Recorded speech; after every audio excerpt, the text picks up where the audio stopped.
पिताजी जल्दी चलिए, वरना मैं आज स्कूल में देरी से पहुंचूंगा। मेरी टीचर बहुत गुस्सा करती है। हाँ हाँ बेटा, अभी चलते हैं, बस 2 मिनट रुको। तभी रमेश की पत्नी कमरे से बाहर आती है और रमेश से कहती है, सुनिए जी, आज शाम को आप ऑफिस से जरा जल्दी घर आ जाइएगा। याद है ना, आज आपको मुझे शॉपिंग कराने के लिए लेकर जाना है। अरे भाग्यवान, इस महीने हाथ जरा तंग है। मेरी मानो तो शॉपिंग का विचार कुछ दिनों के लिए अपने दिमाग से निकाल ही दो।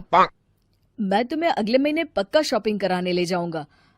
अभी मुझे चलना चाहिए, वरना राजू को स्कूल पहुंचने में देर हो जाएगी। देखिए जी, अब आपके ये बहाने पुराने हो चुके हैं। मैं कुछ नहीं जानती। आज शाम को मुझे शॉपिंग करने जाना है, मतलब जाना है। आगे आपकी मर्जी। अच्छा ठीक है भाग्यवान, अब तुम पूरा घर सर पर मत उठाओ, मैं कुछ करता हूँ।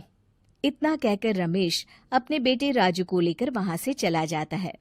घर से निकलने के लिए रमेश जैसे ही अपनी मोटरसाइकिल शुरू करता है, तभी उसकी माँ उसे आवाज देकर कहती है, अरे रमेश, आज शाम को मुझे कुछ पैसे दे देना। याद है ना, मैंने तुझसे कहा था कि मुझे मंदिर में चढ़ावा चढ़ाना है।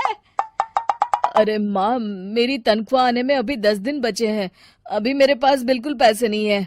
हाँ, मेरी तनख्वाह मिलते ही मैं तुम्हें पैसे दे दूंगा। रमेश की माँ चिढ़कर कहती हैं, अरे तेरा दिमाग तो खराब नहीं हो गया? मैंने तेरे भरोसे मंदिर के पुजारी जी से वादा कर दिया है और तू कह रहा है कि पैसे नहीं है। अब मैं पुजारी जी को क्या जवाब दूंगी? तुझे तो मेरी इज्जत की भी कुछ परवाह नहीं है।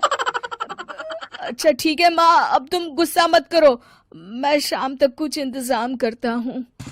इतना कहकर रमेश वहां से चला जाता है। फिर दोपहर को जब रमेश अपने दफ्तर में बैठा होता है, तब उसे अपनी पत्नी और माँ की बातें याद आती हैं। रमेश अपने दफ्तर के एक साथी मोहन से कुछ रुपए उधार मांगता है।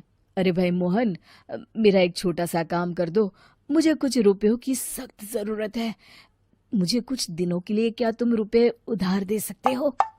अरे रमेश भाई, मैं तुम्हें पैसे उधार तो दे सकता हूँ, लेकिन मुझे वक्त पर पैसे लौटा देना।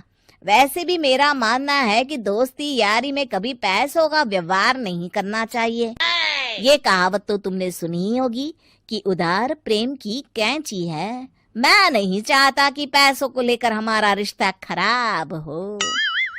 अरे मोहन, तुम बिल्कुल चिंता मत करो, मैं तुम्हारे पैसे वक्त पर लौटा दूंगा। फिर मोहन रमेश को पैसे दे देता है। शाम को घर आकर रमेश कुछ पैसे अपनी माँ को देता है और साथ ही अपनी पत्नी को भी शॉपिंग कराने बाजार लेकर जाता है। रमेश की पत्नी और उसकी माँ का स्वभाव जरूरत से ज्यादा खर्चीला होने के कारण दोनों हमेशा बेवजह पैसे खर्च करती हैं।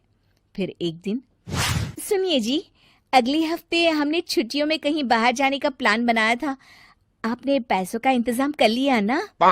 अरे अभी कहाँ, अभी तो मेरे पास बिल्कुल पैसे नहीं है।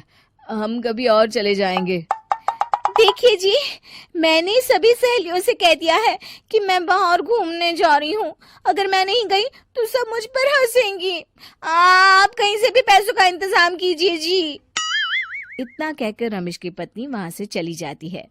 वहीं दूसरी तरफ रमेश की माँ भी तीर्थ यात्रा जाने की जिद करती है और रमेश से पैसे मांगती है। फिर अगले दिन रमेश एक सेठ से पैसे उधार लेकर अपनी पत्नी और बेटे को घुमाने ले जाता है और अपनी माँ को भी तीर्थ यात्रा पर भेज देता है। लेकिन जैसे ही रमेश अपनी छुट्टियां बिताकर वापस आता है, कर्जदार उसका जीना मुश्किल कर देते हैं। इतना ज्यादा कर्ज एक साथ अपने ऊपर देख रमेश काफी परेशान रहने लगता है।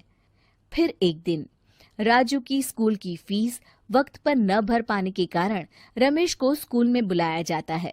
स्कूल के प्रिंसिपल साहब रमेश को सख्त हिदायत देते हैं कि अगर वक्त पर स्कूल की फीस नहीं भरी गई तो उनके बेटे का नाम स्कूल से काट दिया जाएगा।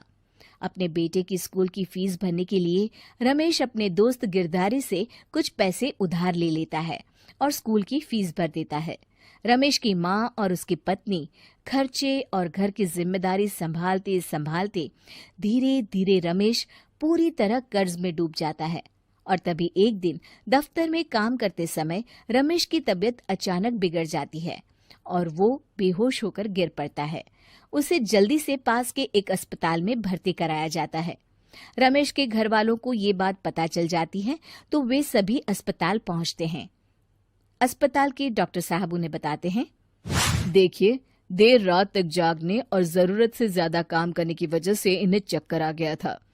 बेहतर यही होगा कि इन्हें कुछ दिनों के लिए पूरी तरह आराम करने दिया जाए। रमेश की हालत देखकर उसके बेटे राजू को बहुत गुस्सा आता है और वो अपनी दादी और माँ से कहता है, माँ, दादी, मैं इतना छोटा हूँ, फिर भी मैं इतना समझता हूँ कि पिताजी दिन रात दफ्तर में काम करके पैसे कमाते हैं। पिताजी अकेला पूरा घर संभालते हैं और आप दोनों अपने फिजूल के खर्चों के लिए उन पर दबाव डालते रहते हैं। आज पिताजी की हालत के जिम्मेदार तो आप दोनों हैं।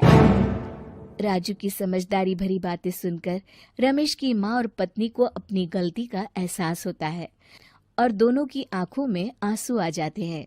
फिर कुछ दिनों के बाद रमेश की तबीयत एकदम अच्छी हो जाती है और वो पहले की तरह अपने काम पर जाने लगता है।